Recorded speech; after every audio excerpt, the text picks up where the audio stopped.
Bonjour, bonjour de Dream Village. Et là, vraiment, je découvre un endroit fabuleux.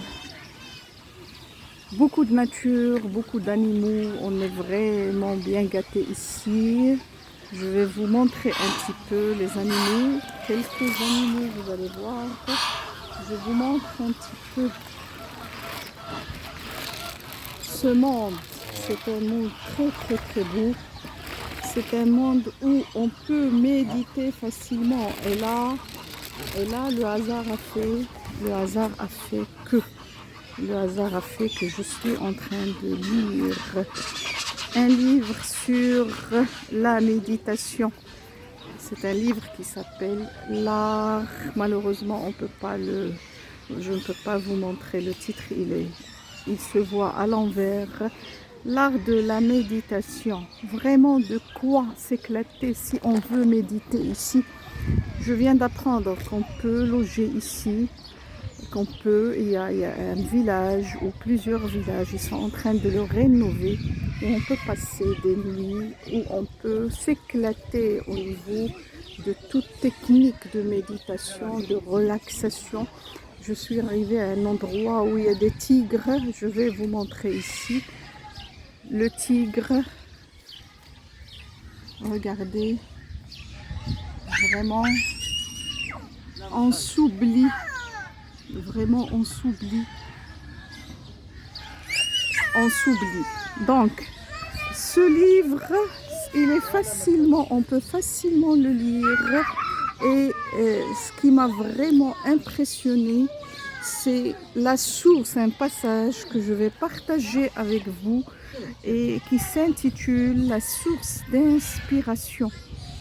L'une des principales difficultés que l'on rencontre en essayant d'examiner son esprit est la conviction profonde. Remarquez, on insiste.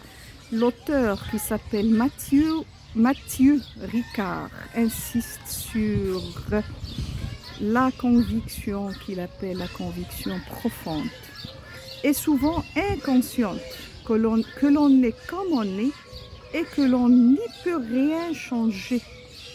J'ai moi-même éprouvé ce sentiment de pessimisme inutile dans mon enfance et je l'ai constaté très souvent chez les autres au cours de mes voyages dans le monde. Aujourd'hui, moi, je voyage dans le village Dream Village. Je découvre la beauté de notre pays, le Maroc, un endroit que je n'ai constaté, c'est-à-dire que je n'ai découvert qu'à travers la télévision et maintenant je le découvre une fois sur place. Donc, je continue, sans même que nous en soyons conscients, voir ainsi notre esprit comme une chose rigide, empêche en soi toute tentative de changement. Là, toute la problématique de changement, et d'ailleurs je n'arrête pas de le dire dans les séminaires que j'anime, dans les accompagnements que je fais, le changement vient de l'intérieur, le changement vient de soi-même. Si moi je ne veux pas changer, je ne peux pas changer. Certains m'ont dit avoir essayé de changer au moyen de déclarations affirmatives, de prières ou de visualisation, mais ils ont souvent abandonné au bout de quelques jours ou de quelques semaines. Pourquoi ils ont abandonné?